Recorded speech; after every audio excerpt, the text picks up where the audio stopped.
Hey guys, happy 24th. Time flies, doesn't it? I'm going to do a small market study just to see what the average days in the market are right now so that we can see if the houses are still selling on day number 1 and day number 2, day number 3. So, as you guys already know, there's a lot of homes for sale in all of Tucson, and I'm just trying to do a general study. So, I'm probably just going to select central Tucson or maybe do a couple of areas. I don't want this video to be too long, but I kind of want to show you what's going on with the market and what you might be hearing and what the reality is in Tucson. So, this is a live study. As you can see, I'll just move my face out of the way so that we can create a small, hopefully quick market report. So, I'm going to go into my quick search. You might not even see me. Um, and from this quick search, it's on rental. So I'm going to go to residential. I was sending my cousin some rental properties. And we're going to see that there are 3,000, as you can see right here, 3,435 listings currently in Tucson. But that means that some of them are active, some of them are waiting on signature, or they're active contingent, meaning that a lot of these are actually under contract. If I actually go to only active, this number is went from 3,000 to 1,719. That's not a lot. I mean, considering the amount of homes that there are in Tucson. If I go to active contingent, you're going to see this number. This is the amount of homes that are listed, but this is the amount of homes that are actually under contract. So, for purposes of my study, I am going to go to closed and I'm going to utilize the last month. Okay, so as you can see, 11,670 homes closed since. If you go here, you can see that they have closed since February. I don't want to go that far. I want to see last month. So I'm going to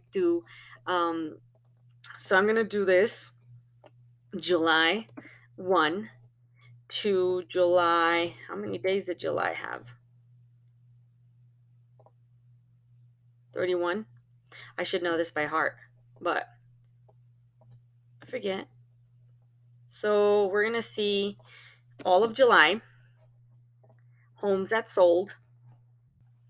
So as you can see, this number changed to 2,937. Okay.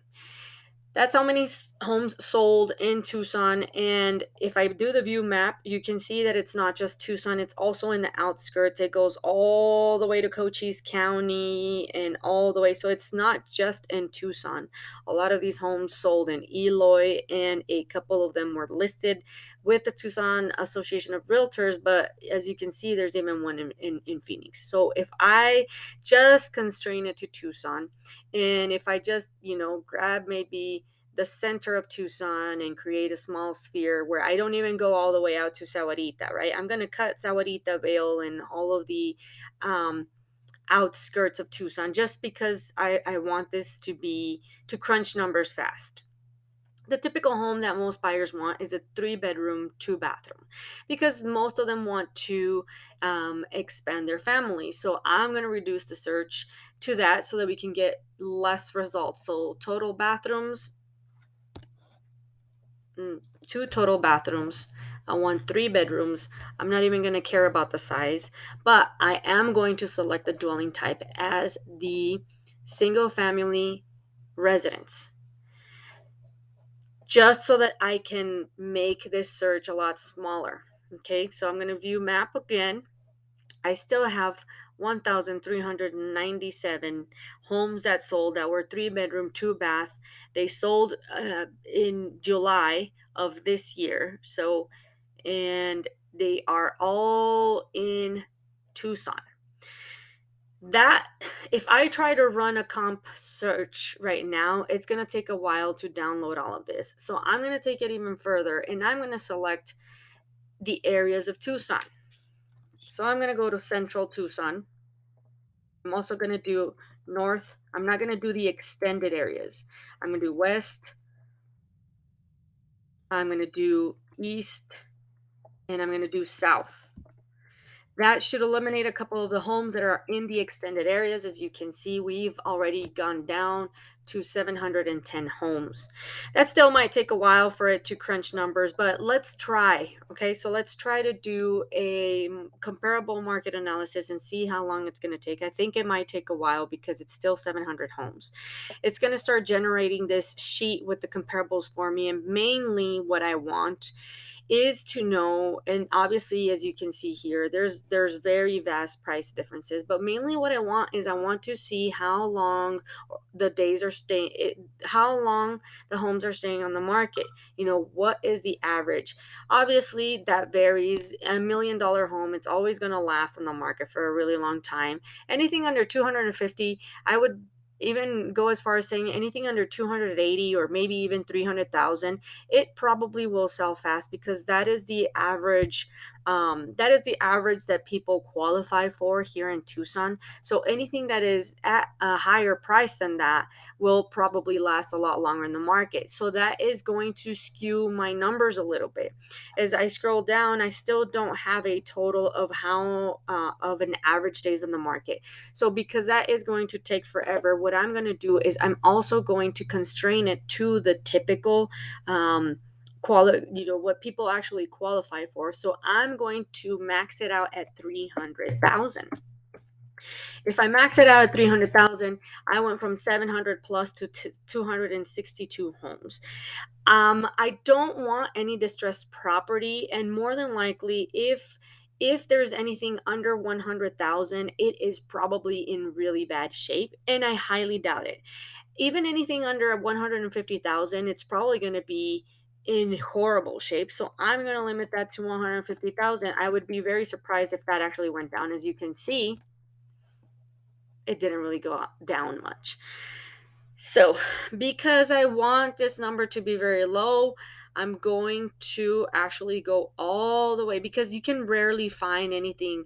I've been trying to help a client buy under 200,000, and we're trying to stick to the 175, 180 range, and that is has been a little difficult to accomplish. So I'm going to go all the way up to 180 to see if it went down from 260 to anything.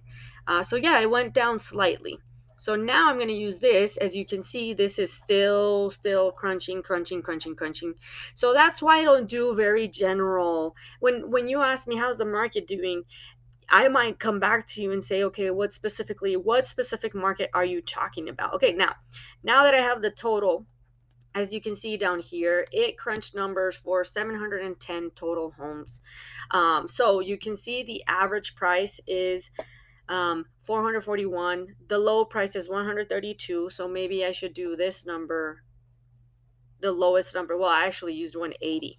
The highest price is 2,950,000, and the median price is 335. As you can see right here, it tells you kind of the average and the median of the price per square foot, and it gives me an average days of on the market for 13 days. That's still pretty low. So if I've got a listing that belongs to you, typically if I notice, and that's very typical, if I notice that the house has not gone under contract or is not being viewed within 2 weeks, I generally always try to go for the price reduction so that your house does not sit longer in the market. The longer it sits on the market, the more people think that something is wrong with it. Okay, so I'm going to go to the smaller version where it's not including all of these $1 million listings and anything above 300,000, because that might reduce the amount of days in the market.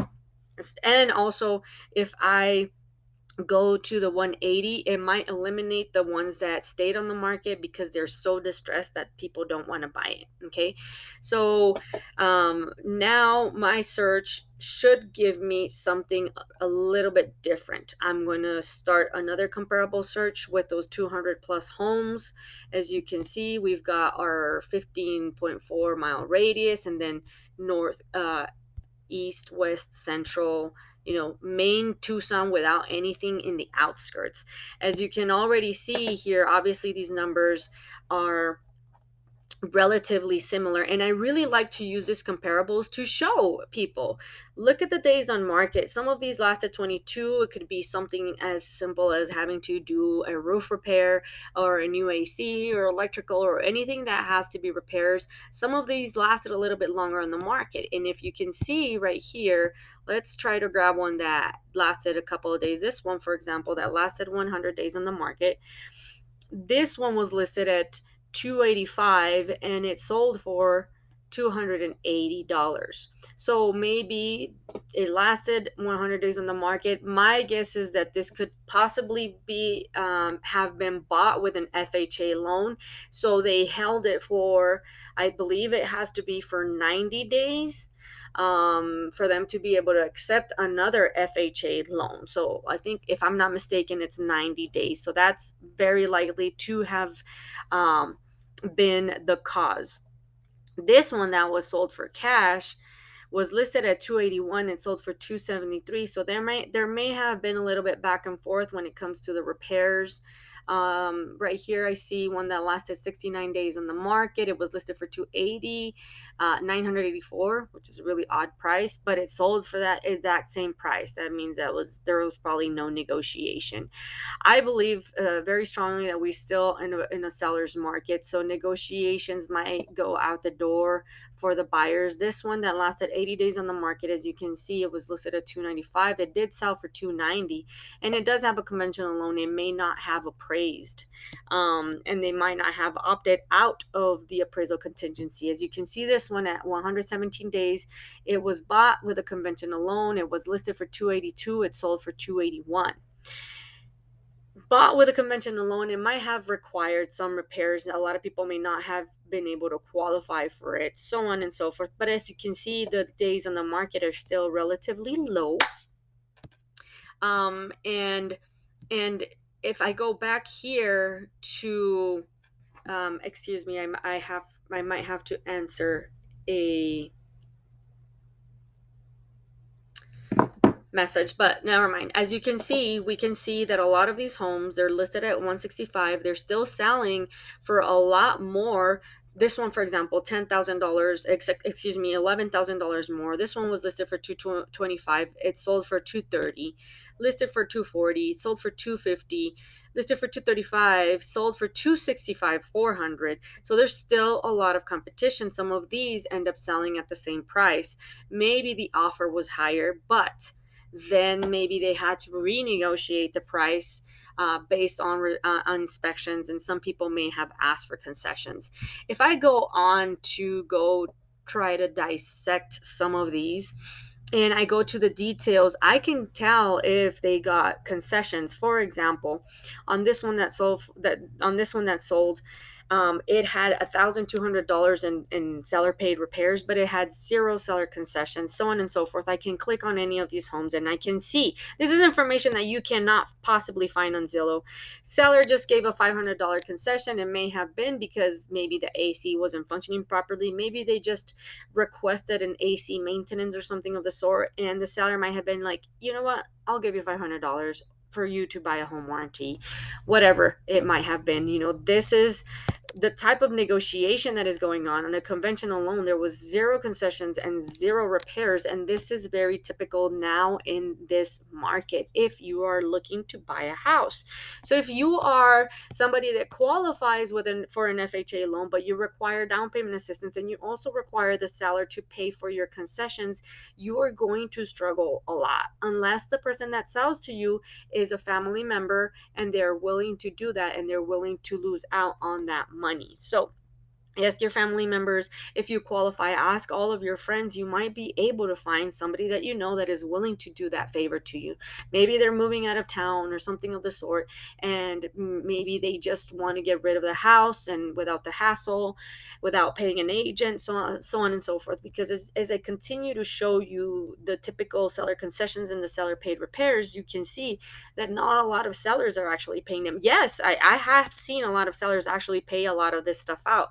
But as you can see, it's $7,000. It's not 3% of the purchase price. This one sold for $270, and your lender might be telling you, hey, you need to ask for 3% for seller concessions, so for your closing costs. So at $270,000, minus 3%, you're basically saying, um, sorry, I crunched it wrong.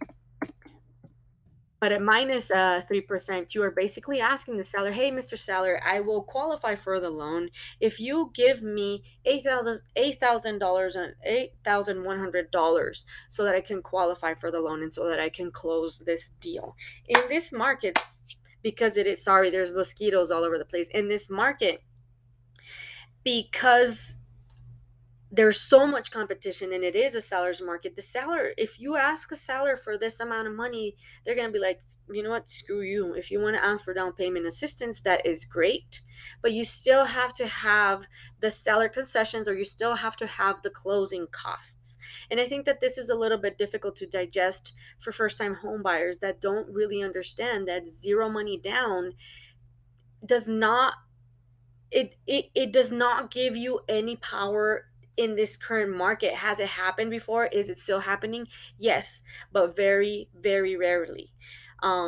So as a buyer, you have to be conscious of that. You have to save up. If you're spending money on purses and cars, or if you go out every weekend, maybe you need to start sacrificing that a little bit. Maybe pull in the reins, maybe grab a second job and save up for that seller closing costs. Once you're in the home, you're gold, right? You can stop doing and sacrificing all of this stuff because you will know what your mortgage is.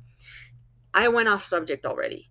But basically, what I was trying to show you is the market that we're in and the statistics and the days on the market. Seller paid concessions is still zero.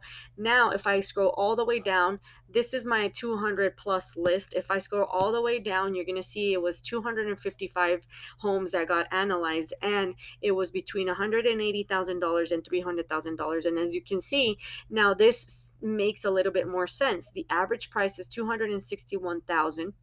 The low price is 180.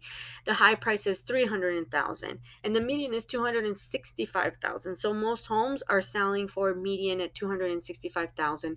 If we compare this, it makes a little bit more sense that the median and the average are the same, because the median always kicks out the outliers, right? And the average always does all of the outliers as well. So if we compare it to this list, there's a lot of outliers because there's $2 million homes, and then there's a really cheap home. So as you can see, the median and the average price, they vary slightly, but they still vary. They're not as close in proximity. So I like these numbers more. And as you can see, because these homes are under 300,000, it went from the 13 days on the market to 10. It's not that big of a difference, but yes. So if you have a listing, if you have a house for sale and it's not selling, and it's under 300,000 and it's a 3 bedroom 2 bathroom, maybe if you have a 2 bathroom 2 bedroom and it's under 300,000, it might be staying longer in the market because there's more demand for a 3 bedroom than a 2 bedroom. It might not even, if it has enough square footage where people can add a bedroom,